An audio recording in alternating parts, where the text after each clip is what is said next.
Sabemos que através do alto sacrifício de Cristo, todas as nossas dívidas foram pagas, estamos libertos do pecado e do mal. Mas mesmo assim precisamos diante dele confessarmos os nossos pecados, em busca da nossa santificação e libertação diariamente. Vamos orar? Fechemos os olhos. Senhor Deus e Pai, diante de Ti estamos, gratos, Senhor, por mais uma semana que findou e por mais uma que inicia na Tua presença. Sabemos, ó Deus, ó Pai, da nossa condição de pecador, de dependente da Tua graça e misericórdia, mas também sabemos, Pai, que através do sacrifício de Cristo na cruz, fomos libertos do pecado, e diante de Ti, confessamos, ó Deus, as nossas falhas, confessamos os nossos pecados, sabemos que o Senhor nos libertou, e somos gratos por isso, ó Deus. Fica conosco durante este culto, e o Teu nome venha a ser louvado e engrandecido, em nome do Teu Filho amado, Senhor Jesus. Amém. Graça e paz, igreja, amém? Gostaria de convidar os irmãos, para aqueles que puderem, fiquem de pé, para juntos louvarmos a Deus, com o coração grato, por tudo que o Senhor tem feito, e que possamos juntos glorificar a Deus, por quem Ele é, amém?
Deus por isso.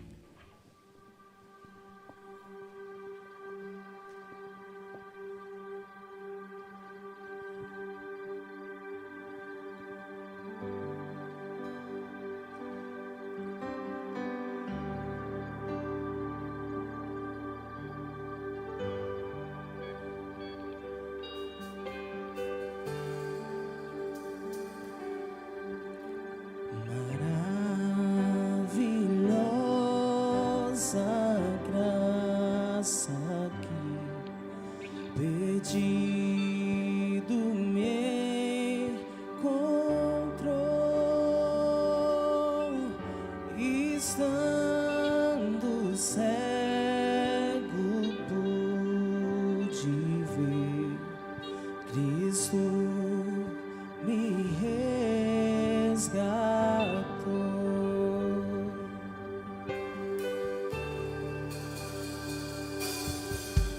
Quando tua graça me tocou, do medo me livrou.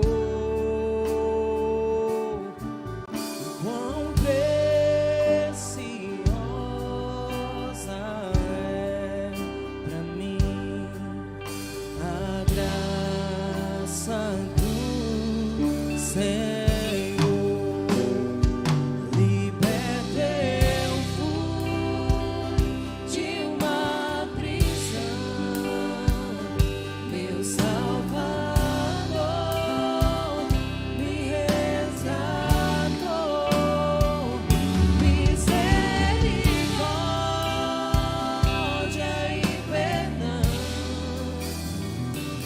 Eterno amor e redenção.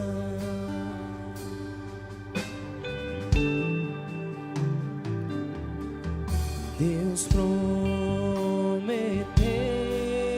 melhor pra mim e nele esperarei.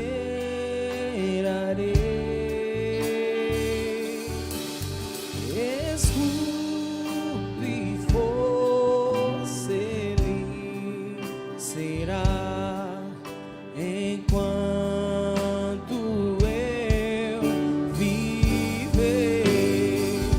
Liberto eu fui de uma prisão, meu Salvador me resgatou. Misericórdia e perdão, eterno amor e redenção. Liberto eu fui de uma prisão, meu Salvador me resgatou. Misericórdia e perdão, eterno amor e redenção.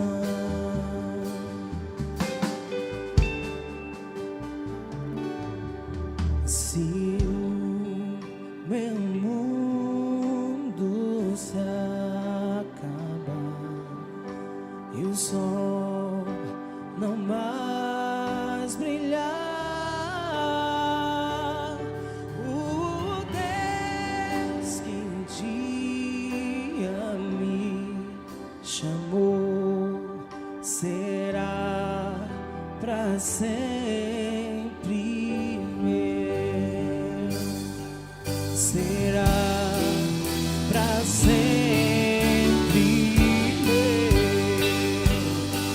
será pra sempre meu.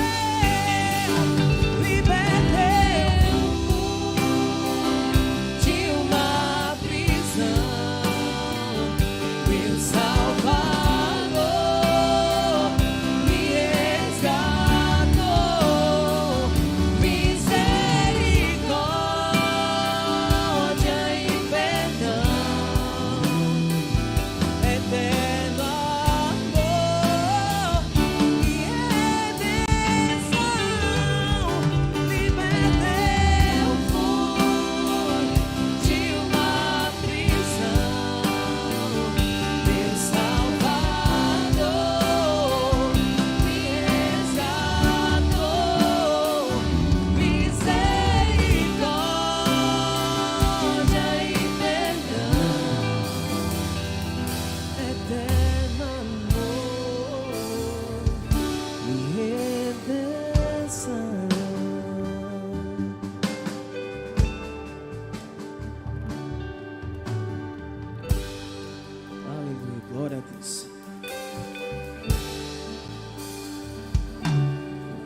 A igreja pode se assentar nesse momento.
Eu convido os irmãos a ficarem de pé para a leitura da Escritura Sagrada, que no boletim se encontra na página 3.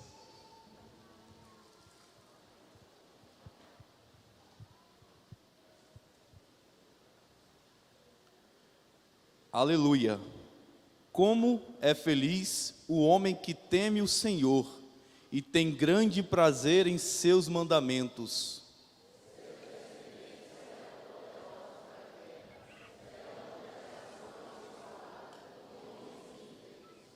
Grande riqueza há em sua casa, e a sua justiça dura para sempre.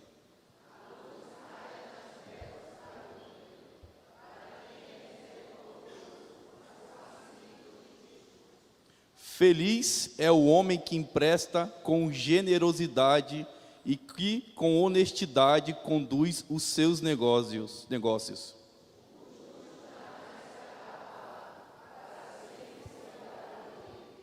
Não temerá más notícias.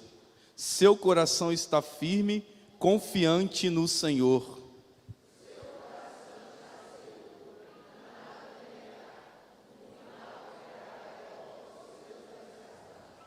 Reparte generosamente com os pobres. A sua justiça dura para sempre. Seu poder será exaltado em honra.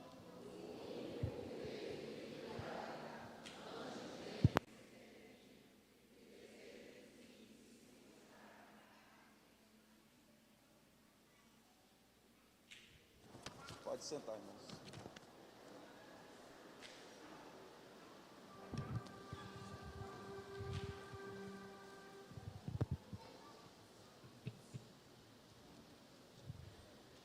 Meus irmãos, a palavra do Senhor nos diz, na segunda epístola, escrita pelo apóstolo São Paulo aos Coríntios, no capítulo 9, versos 6 e 7, o seguinte: E isto afirmo, aquele que semeia pouco, pouco também ceifará. E o que semeia com fartura, com abundância também ceifará. Cada um contribua segundo tiver proposto no coração, não com tristeza, nem por necessidade, porque Deus ama a quem dá com alegria. Nós podemos observar nestes versos que acabamos de ler, que a ênfase deste texto, 2 Coríntios, capítulo 9, versos 6 e 7, é que aquilo que nós vamos fazer agora, trazermos os nossos dízimos, as nossas ofertas, enfim, a nossa colaboração, contribuição à causa do Senhor, deve ser feito com alegria. Por quê? Porque Deus não deseja que o dízimos e as ofertas sejam dados, meus irmãos, por necessidade, por obrigação. Ao contrário, o Senhor deseja que nós tenhamos um coração grato a Ele por tudo aquilo que dele nós temos recebido, e em fidelidade a Ele, trazermos os dízimos e as ofertas. No nosso boletim, na página 2, nós temos 2 QR Codes, se você quiser utilizar, tá? Um para a campanha da reforma, está saindo, em breve teremos boas novidades acerca disso. E o outro QR Code para a questão dos dízimos e das ofertas, tá bom? Então a gente tem, além da opção aqui no templo desse instante, e também poder fazer a nossa contribuição com os nossos dízimos e as nossas ofertas através do QR Code. Façamos isso então agora, em obediência ao Senhor, em fidelidade a Ele.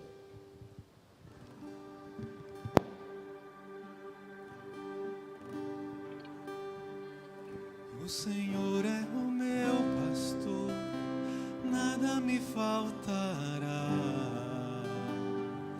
Ele me faz repousar em pastos verdejantes, leva-me pra junto das águas de descanso, refrigera minha alma e me guia nas veredas da justiça, por amor do seu nome, por amor do seu nome. Ainda que eu ande pelo vale da sombra da morte, não temerei mal nenhum, porque tu estás comigo, tua vara e o teu cajado me consolam.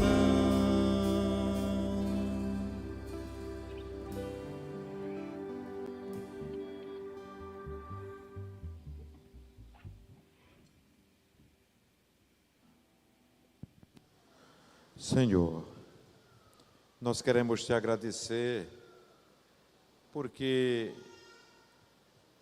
não por nós, ó Pai, mas porque tu moves os nossos corações. Nós tivemos agora a oportunidade de trazermos daquilo que temos recebido de tuas mãos para ofertar e dizimar a tua causa. Abençoe o teu povo, Senhor. Sim, estejas abençoando com fartura naquilo que fazem. Cada um aqui. Aqueles que estão, Senhor, desprovidos de recursos. Ó Pai, tem misericórdia destes.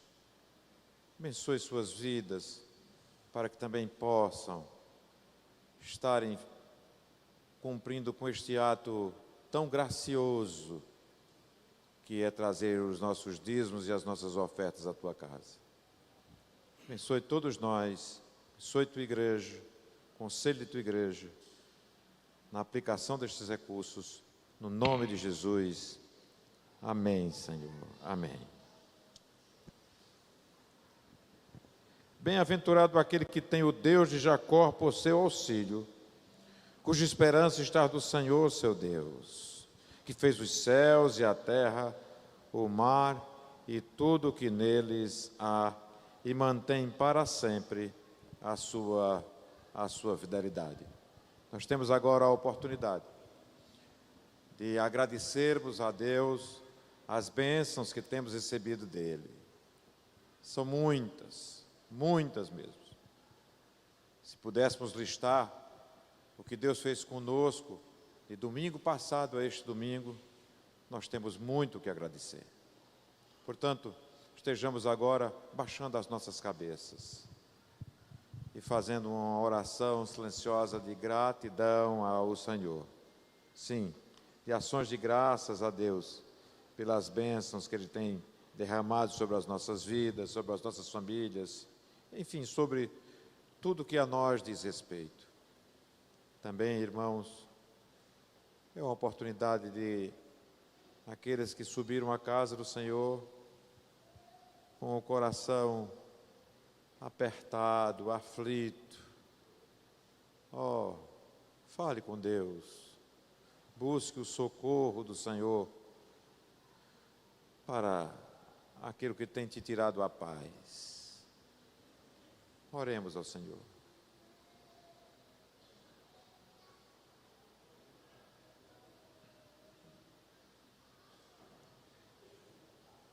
Senhor, nós te louvamos pelas muitas, muitas bênçãos que temos recebido de tuas mãos.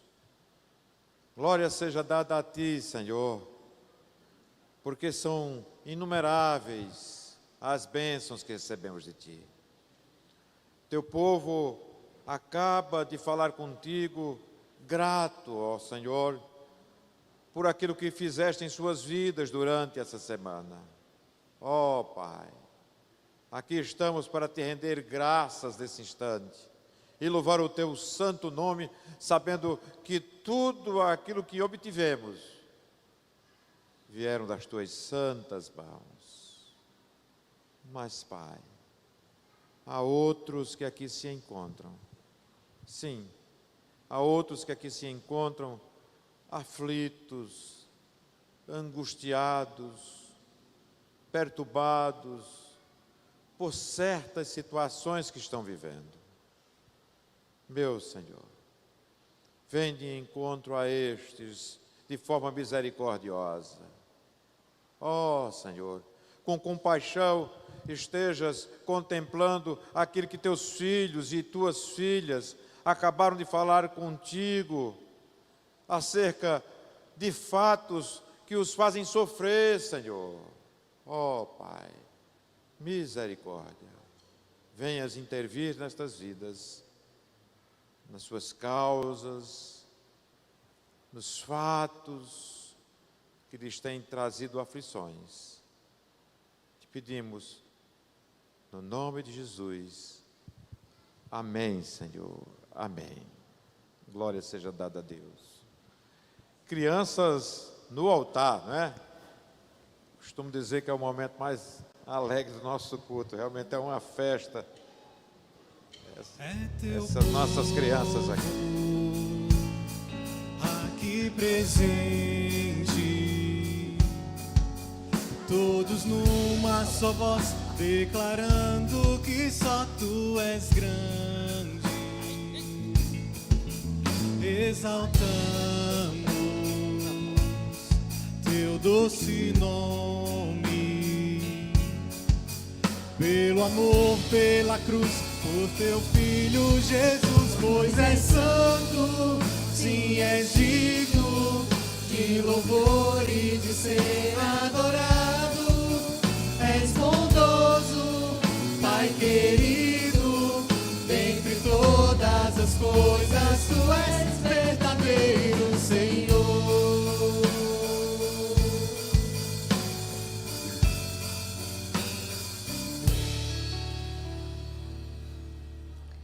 Boa noite, irmãos. Graça e paz a todos. Vamos estender nossas mãos em direção às nossas crianças. Senhor nosso Deus e nosso Pai, graças te damos, Paizinho querido, pelo privilégio, ó Deus, de podermos estar mais uma vez em tua casa, em tua presença, Senhor, para ministrar, ó Pai, ao coração dos teus pequeninos. Queremos te pedir, Deus, a tua proteção, Senhor, sabedoria, Deus, que possa ser derramada em nossos corações, para que possamos fazer tudo, Senhor, para a honra e glória do teu santo nome. Abençoa poderosamente a vida das nossas crianças, livra, Senhor Deus, de todo o mal, que elas possam, Senhor, crescer no conhecimento da tua santa palavra. É assim que nós oramos e já te agradecemos, no nome de Jesus. Amém.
se assenta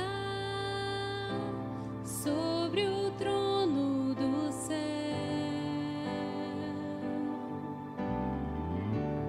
Digno é o Cordeiro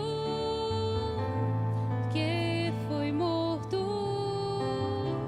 santo, santo Ele é. Um novo cântico ao que se assenta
Meus amados, graça e paz, boa noite a todos, boa noite a quem acompanha de casa.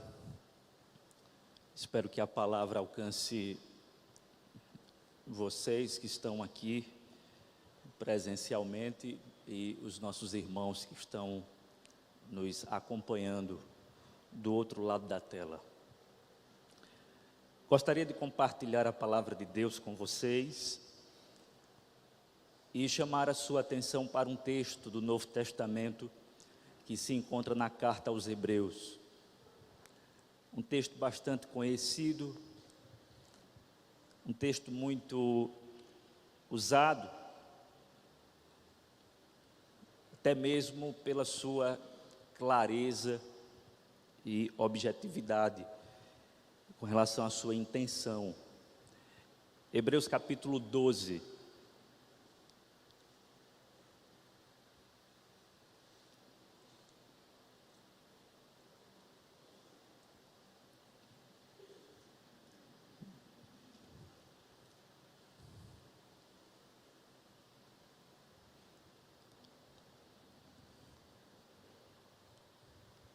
Quero ler do verso 1 ao verso de número 4, e quando nós chegarmos no versículo 4, saltarei para o versículo de número 12. Diz assim o texto inspirado pelo Espírito de Deus. Portanto, também nós, uma vez que estamos rodeados por tão grande nuvem de testemunhas, livremo-nos de tudo que nos atrapalha e do pecado que nos envolve, e corramos com perseverança a corrida que nos é proposta, tendo os olhos fitos em Jesus, autor e consumador da nossa fé.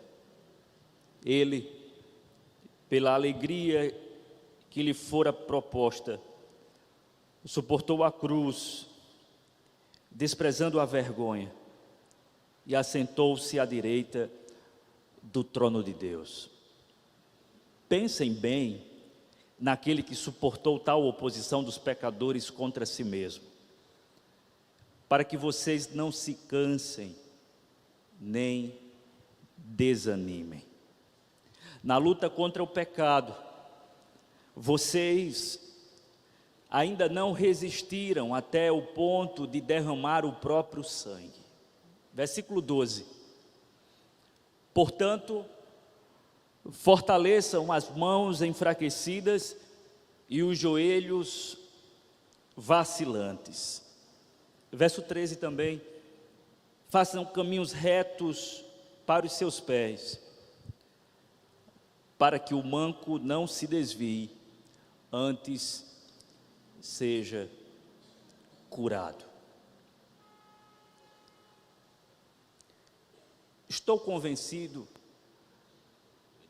de que um dos maiores males que nós enfrentamos em nossa vida cristã chama-se desânimo espiritual. Há um livro que eu gostaria de recomendar para os irmãos, que foi escrito pelo Dr. Martyn Lloyd-Jones. Dr. Martyn Lloyd-Jones é sempre, ou comumente citado aqui nesse púlpito, foi um grande pregador, talvez o maior do século passado, pregador galês, que fez exposições da Bíblia ali na capela de Westminster, e ficou reconhecido como um dos grandes pregadores, principalmente da nossa tradição reformada. O Dr. Martyn Lloyd-Jones não é chamado de doutor à toa. Ele, antes de se tornar pregador, era médico assistente da rainha da Inglaterra. Depois foi para o ministério, abdicou a medicina e se dedicou integralmente ao pastoreio e, sobretudo, à pregação.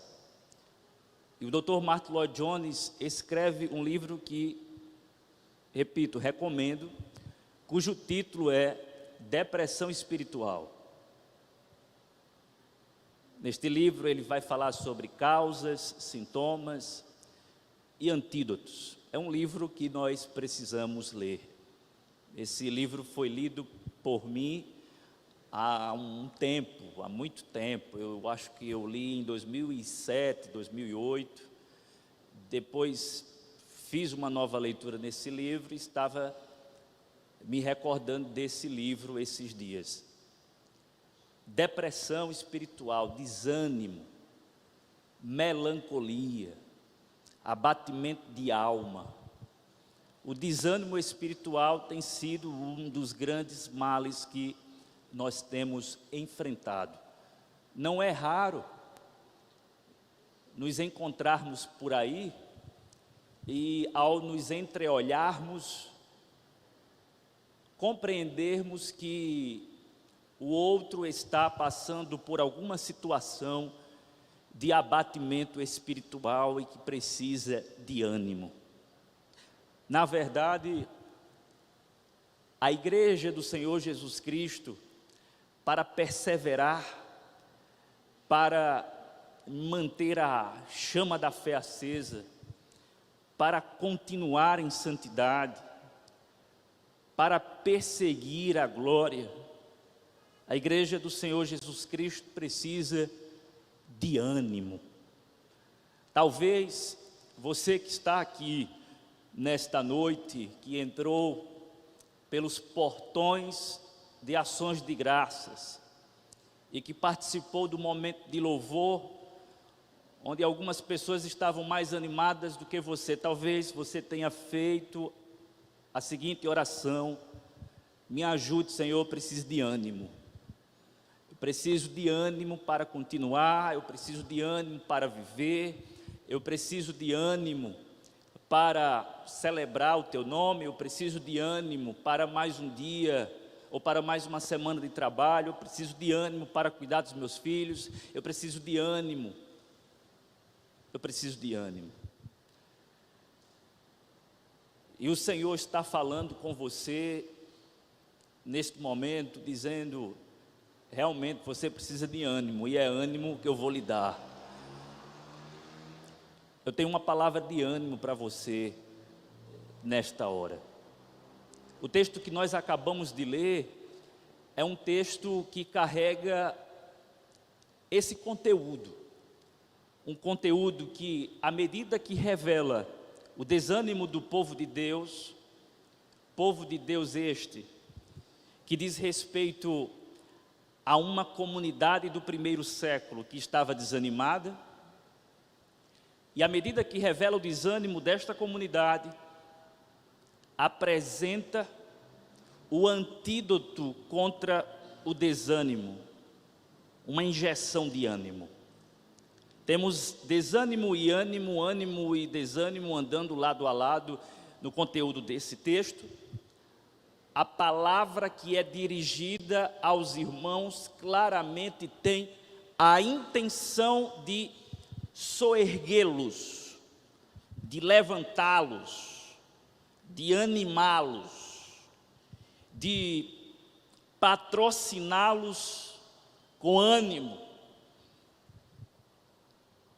O verso 12 termina concluindo: portanto, fortaleçam as mãos enfraquecidas e os joelhos vacilantes. Em outras palavras, ânimo. A igreja estava sendo perseguida, irmãos já haviam tido os seus bens confiscados, muitos haviam experimentado castigos pela fé cristã, outros estavam aprisionados e muitos à beira de perder a própria vida, o que não havia acontecido ainda, o martírio.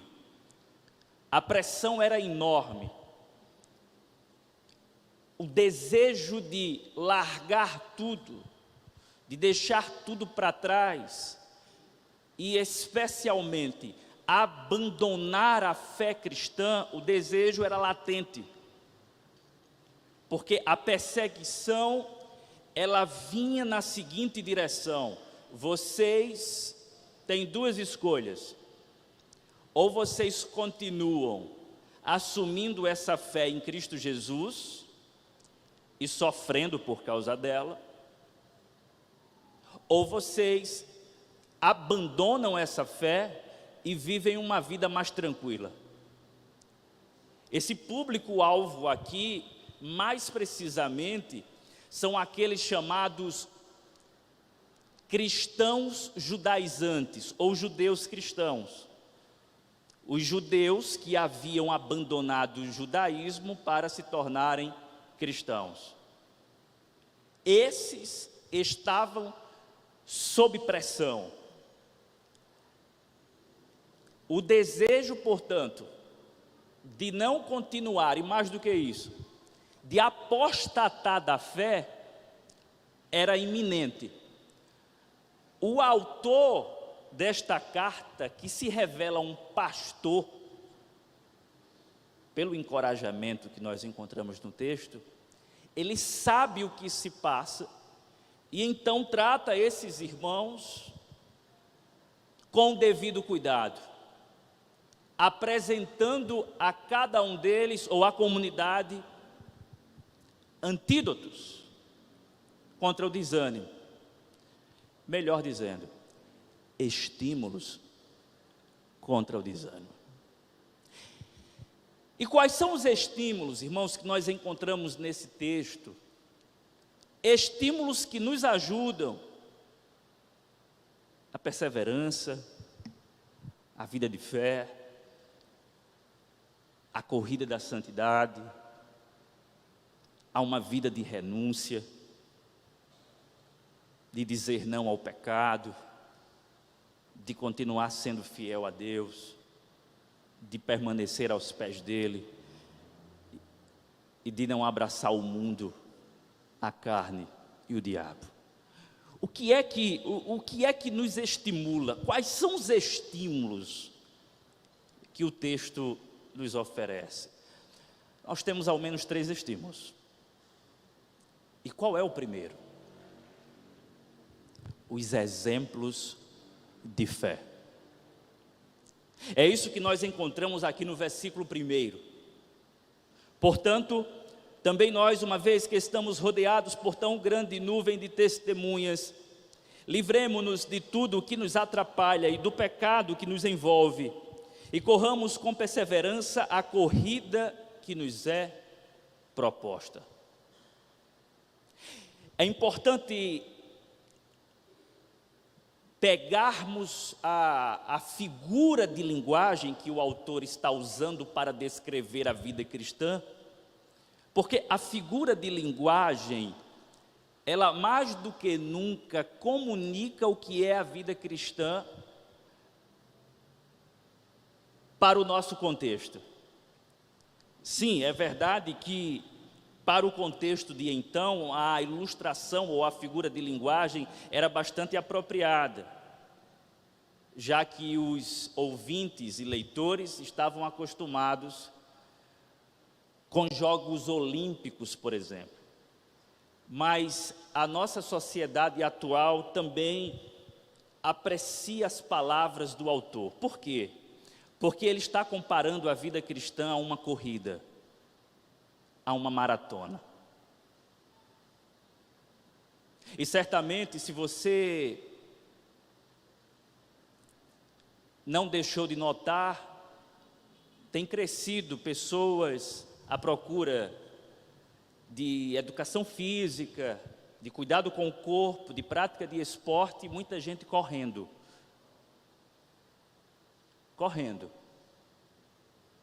Tirando um tempo para correr, até mesmo para se preparar para corridas longas, para maratonas.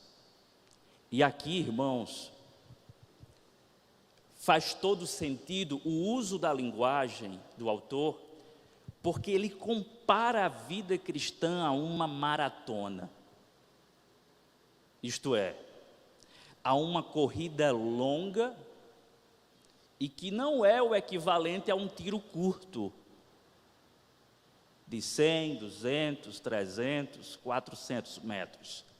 É uma maratona. E a maratona que é apresentada aqui no texto vem de um verbo no original grego que diz respeito à agona, que é da onde a gente tira a palavra agonia. Porque uma maratona, ela gera essa sensação de agonia. Você pode ir nos primeiros quilômetros até bem, mas logo você vai entrar em um processo de eu acho que eu não vou conseguir. E aí vem a agonia, vem o aperto, vem a pressão, vem o cansaço, vem a cadência, a necessidade de puxar o ar, de correr direito, o medo de se lesionar. Será que eu vou conseguir? O autor aos Hebreus está dizendo: eu entendo muito bem o que é isso. É assim a vida cristã. É uma maratona. E em meio a essa corrida que parece que não vai ter fim, qual é o estímulo? Os exemplos. E quais são os exemplos? A nuvem de testemunha, que parece uma torcida, que se dirige para os maratonistas dizendo: não parem de correr. E qual é a nuvem de testemunha? Portanto, também nós, uma vez que estamos rodeados por tão grande nuvem de testemunha, qual é a nuvem de testemunha? É a nuvem que aparece em Hebreus capítulo 11. Qual é a nuvem que aparece em Hebreus capítulo 11? Os heróis da fé. E aí então nós temos uma lista dos maratonistas, daqueles que correram e triunfaram na corrida, e venceram, e cruzaram a linha de chegada. O autor vai apresentando, por exemplo, o versículo 4 do capítulo 11, pela fé, Abel ofereceu a Deus um sacrifício superior ao de Caim. Pela fé, ele foi reconhecido como justo, quando Deus aprovou as suas ofertas. Embora esteja morto, por meio da fé ainda fala. Ele é uma torcida, é alguém que diz: vale a pena, apesar de ter morrido cedo. É alguém que fala às vidas que estão na maratona da fé. Continue, foque, não desista. Versículo 5, Enoque, pela fé Enoque foi arrebatado, de modo que não experimentou a morte e já não foi encontrado, porque Deus o havia arrebatado. Versículo 7, pela fé Noé, quando avisado a respeito de coisas que ainda não se viam, movido por santo temor, construiu uma arca para salvar a sua família. Versículo 8, pela fé Abraão, quando chamado, obedeceu e dirigiu-se a um lugar que mais tarde receberia como herança, embora não soubesse para onde estava indo. Versículo de número 20, pela fé Isaque abençoou Jacó e Esaú com respeito ao futuro deles. Pela fé Jacó, à beira da morte, abençoou cada um de seus filhos, ou cada um dos filhos de José, e adorou a Deus, apoiado na extremidade do seu bordão. Versículo 22, pela fé José, no fim da vida, fez menção do êxodo dos israelitas do Egito e deu instruções acerca dos seus próprios ossos. Pela fé, Moisés, recém-nascido, foi escondido durante 3 meses por seus pais. Versículo 29, pela fé o povo atravessou o mar vermelho, como em terra seca. Mas quando os egípcios tentaram fazê-lo, morreram afogados. Versículo 30, pela fé caíram os muros de Jericó, depois de serem rodeados durante 7 dias. Pela fé a prostituta Raabe, por ter acolhido os espiões, não foi morta com os que haviam sido obedientes ou desobedientes. A lista aumenta. O autor deixa claro que não tem como falar de toda a torcida do Flamengo, porque ela é numerosa. E aí, ele diz no versículo 32, que mais direi? Não tenho tempo para falar de Gideão, Baraque, Sansão, Jefté, Davi, Samuel e os profetas, os quais pela fé conquistaram reinos, praticaram a justiça, alcançaram o cumprimento de promessas, fecharam a boca de leões, apagaram o poder do fogo e escaparam do fio da espada. Da fraqueza tiraram força, tornaram-se poderosos na batalha e puseram em fuga exércitos estrangeiros. Portanto, também nós, uma vez que estamos rodeados por tão grande nuvem de testemunhas, livremos-nos de tudo que nos atrapalha e do pecado que nos envolve e corramos com perseverança a corrida que nos é proposta. O que o Espírito Santo está nos dizendo por meio dessa passagem é: ouçam as Escrituras, escutem os estímulos dos heróis da fé, ouçam o que diz as Escrituras Sagradas, no que diz respeito à vida espiritual que depende da fé, pela fé, pela fé, pela fé. Pois, se formos pelas nossas emoções, pelos nossos sentimentos, pelas nossas impressões,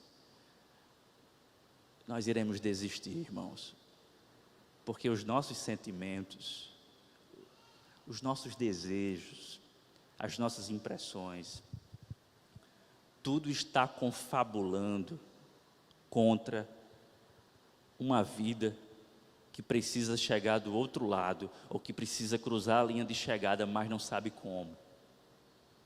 O que é que a gente tem que ouvir? Não o nosso próprio coração, que diz o tempo todo para a gente: você não vai conseguir, você vai tropeçar, você não é capaz disso, você não pode. Nós precisamos ouvir as Escrituras, e de fato as Escrituras diz: você não pode, mas pela fé. Meus irmãos, nós precisamos olhar para as Escrituras, para o Antigo Testamento especialmente, e ler, por exemplo, o Salmo de número 20, versos 7 e 8, que diz assim: uns confiam em carros, outros em cavalos, nós, porém, nos gloriamos em o nome do Senhor, nosso Deus. Eles se encurvam e caem, nós, porém, levantamos e nos mantemos de pé. O Salmo de número 125 diz: os que confiam no Senhor são como o monte de Sião, que não se abala, mas permanece para sempre. Isaías capítulo 40, versos 30 e 31 diz: os jovens se cansarão e se fatigarão, e os moços certamente cairão, mas os que confiam no Senhor renovarão suas forças. Escute as promessas de Deus, escute a esperança que há em Deus, escute o que o Espírito Santo tem a dizer por meio das Escrituras. Pela fé, é olhando para frente, é olhando para as promessas, é olhando para o que Deus tem, é confiando na palavra, e não no nosso próprio coração, nem na nossa condição espiritual, que não corresponde a uma maratona dessa natureza. É pela fé. Você olha e não vê fim. E diz, mas Senhor, chega aqui. Como é que é isso? Será que dá para continuar? E o Senhor diz assim, confia em mim. Tenha fé. É pela fé. Mas há um outro estímulo. O primeiro estímulo, os exemplos de fé. Eu preciso estar recapitulando sempre a minha mente e o meu coração com esses exemplos. Mas há um outro estímulo, mais poderoso do que o primeiro. Porque não diz respeito aos exemplos de fé, mas sim ao autor e consumador da nossa fé. Versículo de número 2. Tendo os olhos fitos em Jesus, autor e consumador da nossa fé. Ele, pela alegria que lhe fora proposta, suportou a cruz, desprezando a vergonha, e assentou-se à direita do trono de Deus. E aí o autor diz, pensem bem naquele que suportou tal oposição dos pecadores contra si mesmo, para que vocês não se cansem nem desanimem. Temos ajuda espiritual nos exemplos de fé com os heróis da fé. Agora temos a ajuda espiritual ainda mais, olhando para o autor e consumador da nossa fé, que se constitui o exemplo supremo de como ir até o fim. E como é que a gente vai até o fim? O ângulo vai mudar, o ângulo de proposta, porque já não se trata de alguém que precisa ter fé, já que ele é o autor e consumador da nossa fé. Esse novo ângulo nos mostra um outro antídoto contra o desânimo, que é olhar para a alegria que está à nossa espera. Porque Jesus Cristo, como nos informa o escritor, ele foi para a cruz e ele suportou todo o sofrimento por causa da recompensa. Não é errado caminhar, perseverar, continuar, se manter por causa da recompensa. Não é errado. Pensar nos benefícios que nos aguardam. Pensar nos galardões. Pensar na alegria. Jesus tem como mola propulsora do seu ministério de sofrimento a alegria que está reservada para a sua ressurreição e, mais do que isso, para a sua assunção, já que o autor fala, ele agora está sentado à direita de Deus. Eu estava numa aula, nesse último módulo agora que eu tive a oportunidade de concluir no Andrew Jump, eu tive uma aula sobre discussões escatológicas. Escatologia diz respeito às coisas futuras. E o reverendo Leandro Lima foi o professor desse módulo e, para quem não conhece, o reverendo Leandro Lima é uma das grandes referências na área de escatologia, se não a maior autoridade hoje. Está saindo até um comentário dele em Apocalipse e segundo ele precisou reduzir o máximo e ficou com 1000 páginas. É muita coisa, tinha mais. E aí eu tive a oportunidade de ter aula com ele, e não somente isso, mas de ser só eu e outro, né? Eu acho que eu já deve ter compartilhado isso. Era só eu e um pastor na aula. Eu e um pastor batista. E era um momento de fazer perguntas, de tirar dúvidas. Ele deixou a gente bem à vontade. Eu sempre fui muito na minha, não vou perguntar muita coisa, não. Eu não sei, eu acho que eu não sei perguntar. E aí o outro pastor, colega, não tinha vergonha de perguntar absolutamente nada, certo? Estava ele. E aí teve um momento que o pastor Batista, ele disse: pastor, me diga uma coisa, onde é que fica o trono de Deus? E aí ele olhou assim e disse: boa pergunta. Eu disse: para não saber que eu podia perguntar essas coisas não. Onde é que fica o trono de Deus? E aí ele, de imediato, disse: olha, a Bíblia não vai nos dar muita pista sobre isso aí, mas nós podemos explorar a tradição com relação a isso. E aí foi trabalhando algumas coisas e falou: olha, segundo a tradição tal, nós temos 7 céus. O primeiro céu, esse que nós vemos. O segundo céu, para além desse, onde ficam seres angelicais. O terceiro céu, para onde Paulo foi. Lembra? Fui arrebatado ao terceiro céu. E aí é o seio de Abraão. É o estado intermediário. Você está acima desse universo. E você está acima dos seres angelicais. E você está então no seio de Abraão.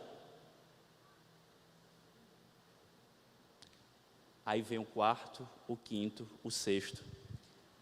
E o trono de Deus está no 7º céu. E aí ele começou a falar sobre graus de recompensa. Ora, pessoas que perderam a vida por causa da fé, que foram mártires, esses terão mais recompensa, obviamente, do que pessoas que não perderam a vida por causa disso. E ele começou a trabalhar sobre isso, eu achei fantástico, porque pouco pensamos sobre isso. Nas recompensas, nos graus de alegria, no que o Senhor tem para nós, no que tem reservado para nós. Lembram daquela história que contam sobre os 2 grandes avivalistas, John Wesley e George Whitefield? John Wesley, arminiano, e George Whitefield, calvinista.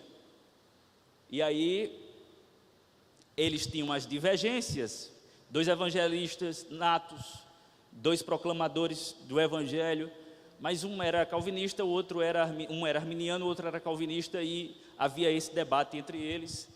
Mas aí, uma vez perguntaram salvo engano agora, a pergunta foi dirigida a John Wesley, a George Whitefield, se ele iria se encontrar com John Wesley lá no céu, por causa das diferenças. E ele disse: eu não sei, mas por um motivo. Ele vai estar tão próximo, mas tão próximo do trono de Deus, e eu acho que eu vou estar tão distante, que possa ser que a gente não se encontre.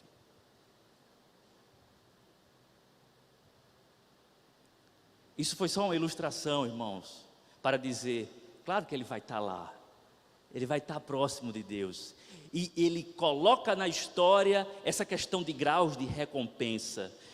O que o texto está nos dizendo é: olha, vale a pena perseverar, vale a pena renunciar, vale a pena se sacrificar, vale a pena se doar, vale a pena quebrar cabeça pela causa, vale a pena doar o coração, vale a pena estar envolvido com o ministério, vale a pena estar com as coisas do Senhor, vale a pena se ocupar com os ministérios da igreja, vale a pena fazer o reino avançar por meio da igreja local, vale a pena gastar tempo com Bíblia, oração, jejum e uma série de outras disciplinas espirituais. Vale a pena, não apenas pelas experiências que temos durante as disciplinas espirituais, mas pela recompensa, pela alegria que nos é reservada.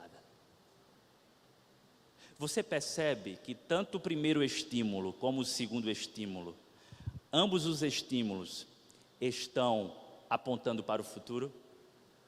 Porque os heróis da fé, os exemplos de fé, pela fé, eles estão caminhando, aguardando, olhando para frente. Jesus está caminhando para a cruz, olhando também para frente, para depois da cruz, para a ressurreição. O nosso olhar deve estar no alto. Eleva os meus olhos para o alto. Eleva os meus olhos para os montes.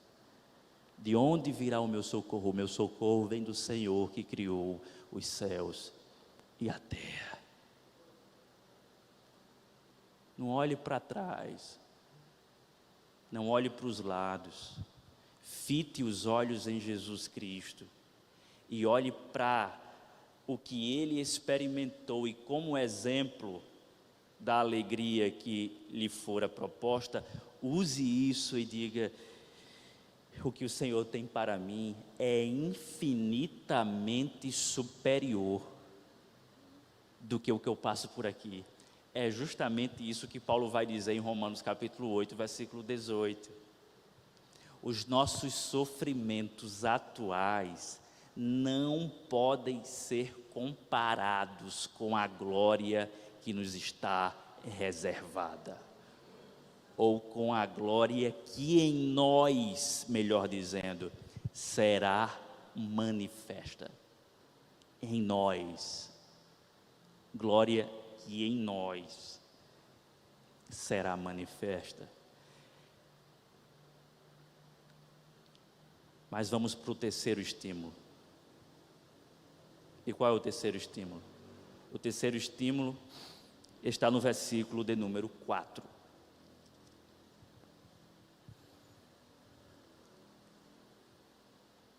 Na luta contra o pecado, vocês ainda não resistiram até o ponto de derramar o próprio sangue.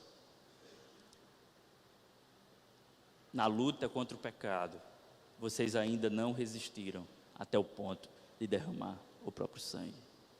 Qual é o terceiro estímulo? O terceiro estímulo diz assim: ainda não chegou o fim. Ainda não chegou o fim. E por que eu digo que o terceiro estímulo é ainda não chegou o fim? Porque no desânimo, nós temos a impressão, quando estamos no olho do furacão, que chegou o fim. E que não dá mais. E que nós zeramos,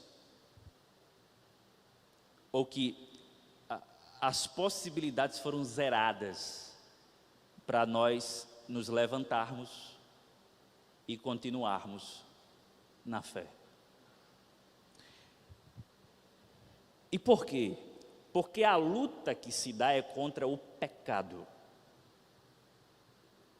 Claro, nós estamos em um embate contra o inimigo de três cabeças, o mundo, a carne e o diabo. Mas o inimigo que está sendo apresentado aqui mais seriamente é o pecado, já que os irmãos que se configuram o público-alvo, eles estão sendo tentados pela apostasia. Então eles estão com dúvidas no coração, se vale a pena ou não, e essa dúvida pode levar a um estado de apostasia. O que é apostasia? Apostasia, nesse caso, esse pecado aqui de apostasia especificamente, é chegar ao ponto de negar o próprio Cristo e dizer: eu não tenho nada a ver com Ele, não considero. A apostasia vai para além da negação, porque a apostasia não apenas nega, mas a apostasia também afirma. Afirma o quê? Afirma uma antítese contra o próprio Cristo. Isto é, eu o nego e eu digo que ele não presta para a minha vida. Que foi um engano, que foi um erro, e eu não quero saber de absolutamente nada. Não é o que Pedro passou, negando Jesus. Não conheço, não conheço. A apostasia vai para além disso. A apostasia é simplesmente dizer, eu nego o sacrifício dele, eu não aceito mais a salvação que há nele, eu não creio nisso. Esse era o pecado que estava rondando esses irmãos. A apostasia ainda hoje está rondando os nossos corações, muitos têm apostatado da fé, e nós precisamos vigiar quanto a isso. Muitos têm negado a inspiração bíblica, a autoridade bíblica, a ressurreição, pontos cardeais da nossa fé, negando os milagres, negando uma série de coisas. E aí a apostasia vai acontecendo, a gente não vai se dando conta. E isso vai se infiltrando no meio da igreja, nas entranhas de cada cristão. A começar pela dúvida, e isso, muitas vezes, presta atenção, provocado pelo desânimo. Na maioria dos casos, por meio de lutas contra pecados que nós não conseguimos vencer. E aí, isso é tão desgastante que a melhor coisa que se tem de fazer é negar que isso seja pecado e negar que haja salvação em Cristo Jesus, porque a conta não fecha. É por isso que o autor vai fazer uma transição da vida cristã como corrida para a vida cristã como uma luta. Ele muda a metáfora. É uma corrida, mas agora ele diz assim: entenda a vida cristã em um ringue. E aí você está aqui como um pugilista, como um boxeador, e você está em desvantagem. E tudo o que você quer fazer é desistir dessa batalha, porque você não aguenta mais apanhar. É isso que por vezes acontece conosco, irmãos. A gente apanha tanto,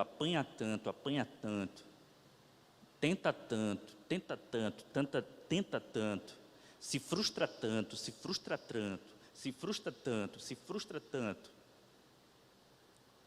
Isso vai gerando um desânimo, vai provocando uma letargia espiritual,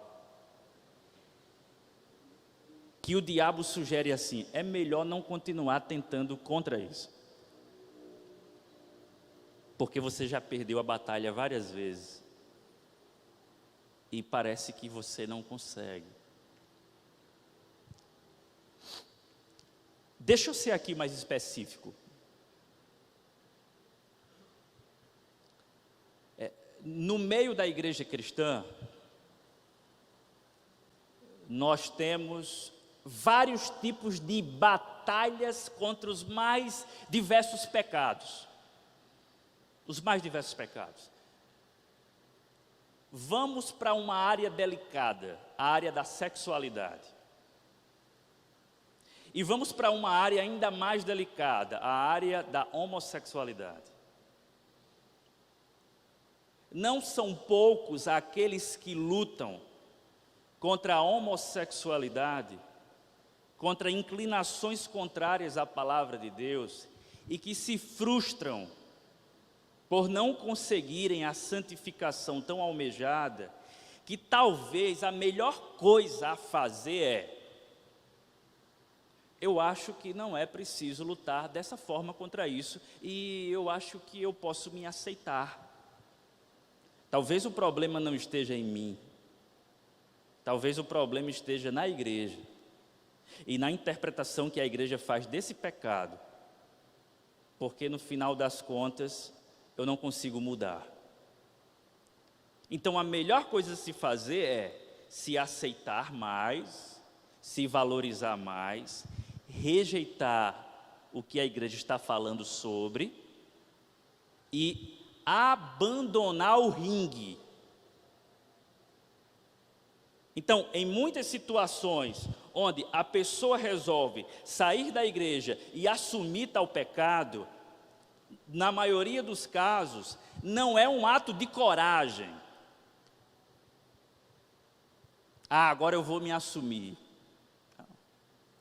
É um ato de desistência e de covardia frente ao pecado. Porque o pecado realmente castiga, ele assola, ele faz o sujeito se entristecer. E talvez a melhor coisa que ele tenha a fazer é: não vou fazer mais parte dessa comunidade, vou viver a minha vida. Eu acho que não é bem por aí. Eu acho que o que o pastor está falando é radical demais. E nós podemos ampliar, irmãos, para as várias áreas. Todos aqui lutam contra os mais terríveis pecados, os mais sortidos pecados.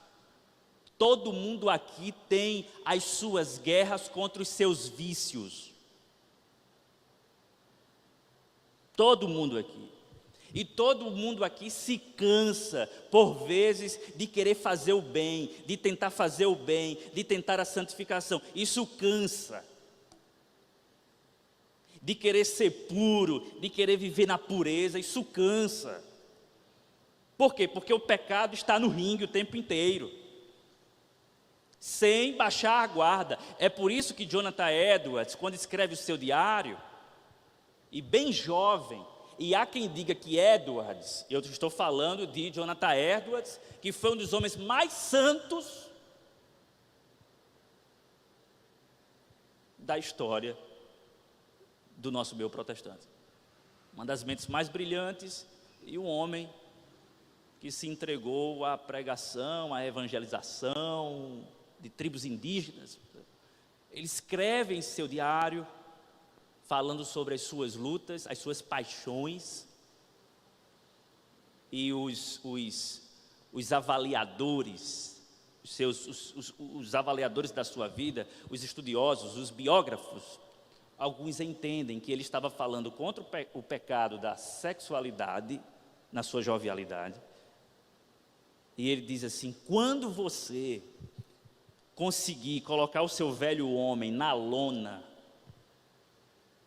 e montar sobre ele, não pare de bater nele, ele se finge de morto. Se você parar, ele vai sair do local de desvantagem e vai para cima de você. Você vai perder a guarda. E ele ferozmente se voltará contra você e vai bater forte. É uma guerra que não cessa. Na luta contra o pecado, vocês ainda não resistiram até o ponto de derramar o próprio sangue. O que o autor está dizendo é: vocês não foram até as últimas consequências. Isso é um estímulo de conduzir a comunidade cristã a pensar da seguinte maneira: eu perdi alguns rounds, mas a luta não acabou. Não acabou a luta, meu irmão, não acabou a luta, minha irmã. Escutar isso é bom e é ruim e é bom. Por quê? Porque se eu digo que não acabou a luta, você vai concluir o seguinte: então eu vou continuar enfrentando isso? Isso nunca vai sair, não. É sério, pastor, mesmo depois de frequentar culto e de fazer a minha profissão de fé, eu vou continuar? Vai. Quer dizer que eu ainda vou cair? Vai, claro que vai. Você não é um anjo? Eu ainda vou voltar a situações que eu não quero? Sim, vai. Será que você não se conhece? Ainda não conhece o próprio coração? Aquele que está de pé, cuide, para que não caia. Mas o lado bom é, ainda não terminou e, portanto, tem esperança de vitória. Você vai ter vitórias, você vai ter triunfos, o Senhor vai dar escapes, o Senhor vai vir em seu favor e vai dizer: eu sou com ele. Olhando para o seu adversário, vai dizer: eu sou com ele. Pode bater, mas eu sustento ele. Eu vou fazer dele mais forte, eu vou fortalecê-lo na fraqueza. O Senhor está falando com você. A guerra vai continuar, a luta vai continuar, você ainda vai levar pancada, você vai vencer aqui e acolá, você vai perder aqui e acolá, mas eu estou com você. O que o autor quer, no final das contas, em meio a tudo isso, é: fortaleçam as mãos enfraquecidas e os joelhos vacilantes, façam caminhos retos para os seus pés, para que o manco não se desvie, antes seja curado. Eu nunca vou esquecer de um testemunho bem particular de um pastor prestigiado, não vou aqui citar nome agora, mas chegaram, eu gosto muito de honestidade e sinceridade, e chegaram para o pastor, para o reverendo, e disseram: reverendo, você já pensou em desistir? Ele disse: claro, 7 vezes durante o dia.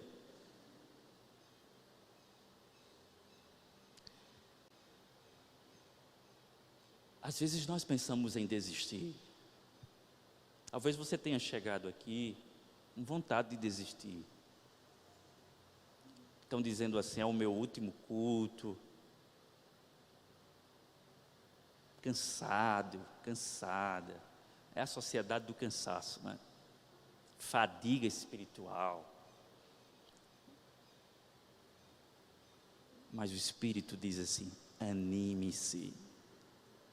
Anime-se, ânimo, levante-se, ânimo, ânimo, não baixe a guarda, vá para frente, vá para cima, vá. Ah, mas eu não, vai para frente, vai para cima.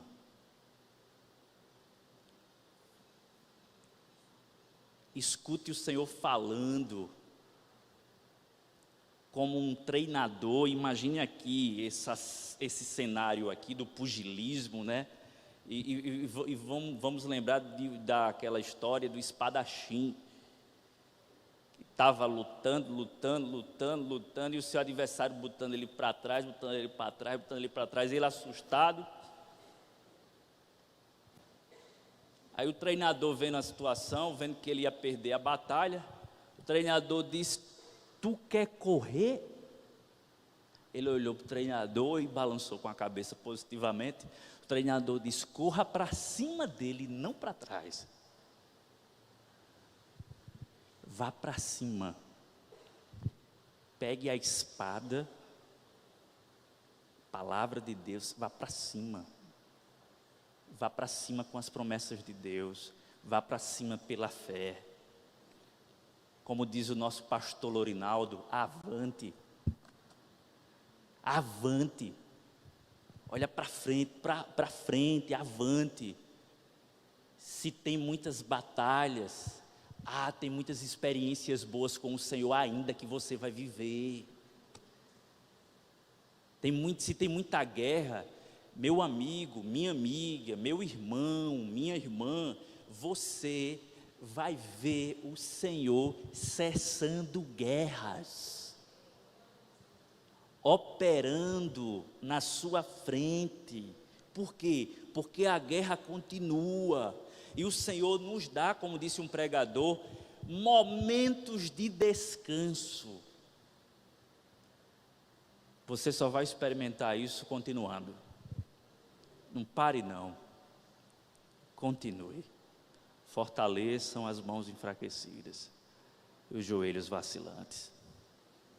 Anime-se para frente, pela fé. Continue, meu irmão. Eu sei que é difícil. É difícil. Mas o Senhor é contigo. O Senhor está com você. Conhece suas lutas, seus temores, seus dramas, seus pecados, seus vacilos, seus vícios, seus erros, sua letargia espiritual. Conhece. Mas Ele está sustentando você, está animando você. Louvado seja o nome do Senhor por isso. A gente já chegou em novembro, não é? Como o tempo passa. Eu estava conversando com minha esposa, sexta-feira, e ela dizendo, lembra que no ano passado, uma conversa bem recente, mas que já passou, no ano passado, antes de chegar novembro, ela estava dizendo para mim, que o mês de novembro era o mês que mais escapava do ano, segundo a mãe dela, não é? E eu gosto muito da minha sogra, é verdade, mas realmente é. E aí, essa foi uma fala do ano passado chegando em novembro. A gente está nesse presente ano chegando em novembro, eu estava recapitulando, eu pensei que tinha sido ontem. E aproveitando que a gente está chegando no fim de mais um ano, né? Novembro passa, dezembro, e que está todo mundo exausto, está todo mundo cansado, está todo mundo escapando. Muita gente que você pergunta, e aí, como é que está? Escapando. Sobrevivendo. Né? Por isso que eu gosto de escutar o disco Sobrevivendo. Todo mundo escapando. Eu perguntei, e aí, meu irmão, como é que está? Pela graça, meu irmão. Ore pela minha vida. Não é assim, pastor? A gente vai encontrando as pessoas e é luta, e é batalha, e é aflição. Mas você está aqui, olha que coisa. Ah, se não fosse o Senhor. Ah, se não fosse o Senhor. Há muito tempo nós teríamos sido engolidos. Você vai passar mais um ano. E vai enfrentar mais um ano, e vai mais um ano, até o dia do Senhor. Dá só o trapo? O Senhor não vai esmagar você. O Senhor vai erguer você, vai levantar você, vai ajudar você. E a comunidade da fé, escute isso, a comunidade da fé, a igreja, é o local, é o lugar de receber estímulo espiritual. É aqui que a gente levanta o outro. É aqui que a gente chega para um e para outro e diz, eu estou com você. Você vai conseguir. Aqui não é lugar para jogar nos ombros do outro mais fardo e mais fardo e mais fardo. Aqui é lugar para aliviar a vida do outro com o Evangelho, dizendo, o Senhor é contigo. Apesar de você, apesar de mim, o Senhor é conosco. A igreja, continue na igreja, onde Deus colocou você. Deus colocou você aqui. Deus colocou você numa igreja abençoada, aqui. Ah, mas não sei o que, eu quero desistir por causa disso, eu não quero continuar. Por quê, meu irmão? Qual é o problema? O Senhor tem alimentado você. Dominicalmente o Senhor tem alimentado você. Você tem irmãos maravilhosos. Qual é o problema? Ah, eu sei qual é o problema. É o seu coração e o meu coração que quer enganar a gente.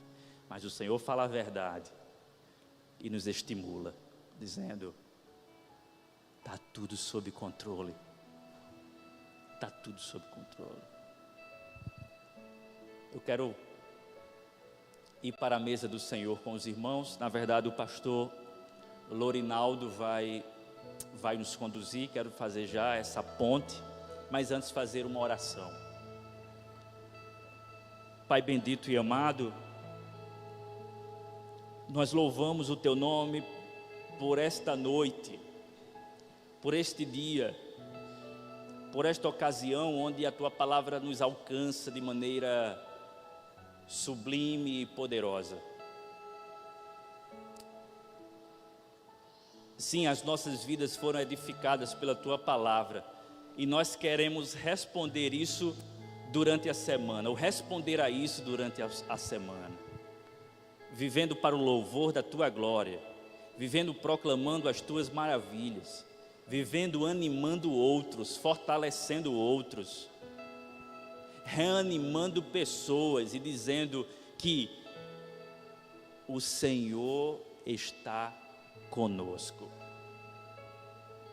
Obrigado por essa oportunidade tão rica na Tua presença. Nos abençoe nesse final de culto, onde chegamos ao ápice, ao clímax, que é participar do cálice da nova aliança, comer e beber, sabendo que fazemos parte do povo escolhido, do povo eleito, para desfrutar da Tua graça. Essa é a nossa oração no nome bendito de Jesus Cristo. Amém.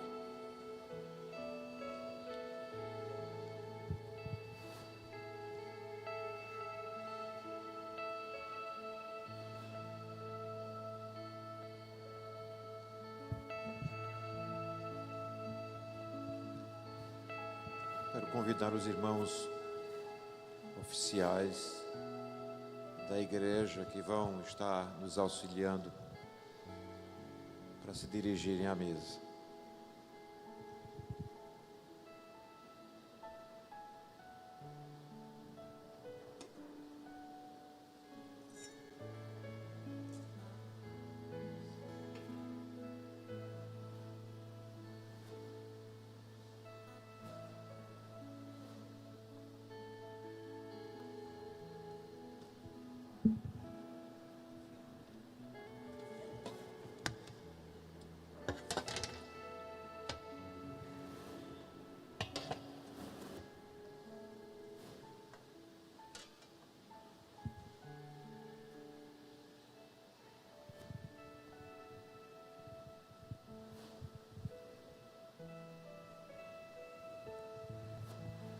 Meus irmãos, o apóstolo São Paulo, passando as suas instruções acerca deste momento que iremos vivenciar agora, passando as suas instruções à igreja, aos Coríntios, na sua primeira carta, no capítulo 11, ele diz o seguinte, a partir do verso 23: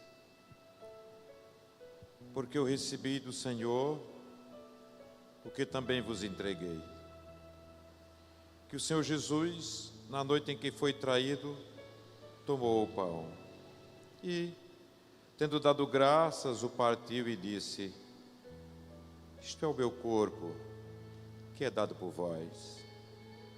Fazei isto em memória de mim. Por semelhante modo, depois de haver ceado, tomou também o cálice, dizendo: este cálice é a nova aliança no meu sangue. Fazei isto todas as vezes que o beberdes em memória de mim. Porque todas as vezes que comerdes este pão e beberdes o cálice, anunciais a morte do Senhor, até que ele venha. Enquanto o reverendo André nos trazia essa belíssima mensagem dada por Deus a ele, eu fiz um rápido rabisco acerca de um pensamento que não é meu, mas de um famoso teólogo, Owen, acerca deste ato que nós vamos participar agora. Observem o seguinte, ele diz assim: o grande ato de Deus na Santa Ceia é que Ele, Deus, exibe Cristo de duas maneiras. E foi aqui que eu achei fabuloso. Ele diz assim: primeiro, houve da parte de Deus uma exposição legal de Cristo. Isso aqui que nós estamos vendo e vamos participar é uma exposição realmente legal de Cristo. Ele complementa: Deus propôs submeter Cristo à maldição da lei, para que pudéssemos ser abençoados. Glória seja dada ao Senhor. Ele continua: este fato é aqui representado quando o pão é partido. Sim.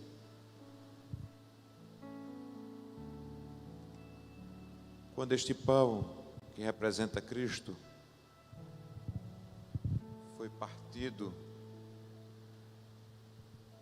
a maldição da lei que cairia e que cai sobre o pecador foi lançada em Cristo Jesus.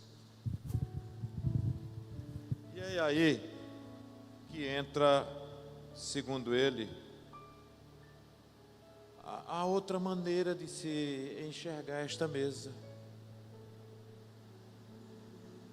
Além de ser um ato de exposição legal, Deus expõe legalmente, você que aqui está, a maldição que cairia sobre mim, sobre você, meu irmão, Deus está dizendo, caiu sobre Cristo, quando Ele foi partido na cruz do Calvário.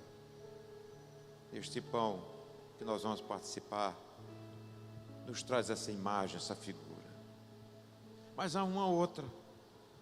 A outra é a respeito, e eu agradeço ao presbítero Fred, que quando chegou aqui tomou cuidado de tirar o véuzinho que estava sobre o cálice. É acerca do cálice que nós vamos participar. Se o pão é uma imagem visível de Cristo sendo moído na cruz do Calvário por nossos pecados, aqui nós vemos cada gota de sangue de Cristo Jesus sendo derramada para nos abençoar com redenção, com a libertação do peso da culpa que nós carregaríamos, mas aprove a Cristo morrer por nós. E são essas as duas representações. Vamos orar. Senhor, nós queremos te agradecer por esta noite. Queremos te agradecer por esta mesa. Queremos te agradecer, Senhor, pela imagem do teu projeto maravilhoso para com a minha vida, para com a vida do meu irmão, da minha irmã que aqui se encontra. Ó Senhor, glória seja dada a Ti por teu amor, por Tua bondade, por Tua misericórdia, aqui muito bem representados, ao enviar Cristo para ser moído por nós, ao enviar Cristo para subir aquela cruz e ali derramar o seu sangue em nosso favor. E é por isso, sim, por esse ato que vem da tua parte, projeto teu, Senhor, que nós temos a paz que excede todo o entendimento, em Jesus Cristo, no nome de quem oramos. Amém. Amém. Vamos ser servidos, os irmãos aguardam todos serem servidos para que a gente possa participar dos elementos.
Algum irmão deixou de ser servido do cálice, do pão e do cálice? Se deixou, levante as mãos. Obrigado, presbítero.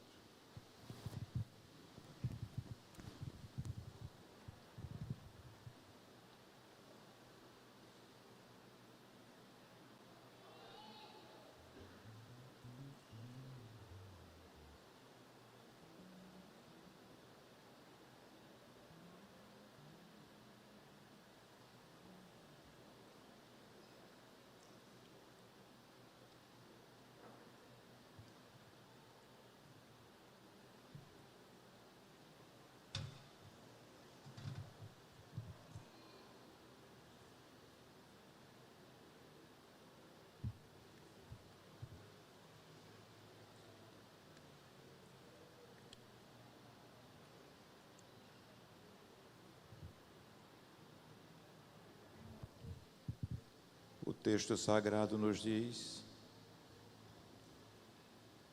que o Senhor Jesus, tendo dado graças, partiu o pão e disse: isto é o meu corpo que é dado por vós. Fazei isto em memória de mim. Comamos o pão.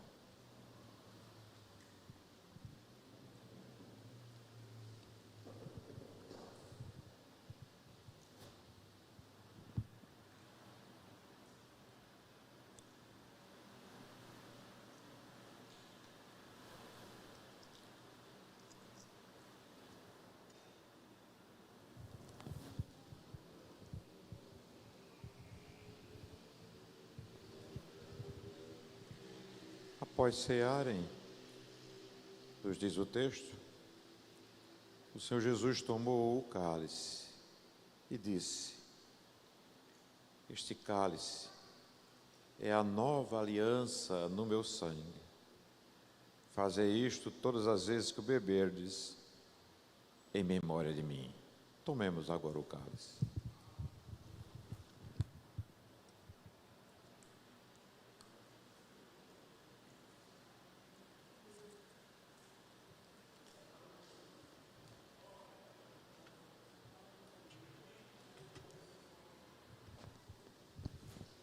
Nos ponhamos de pé, irmãos.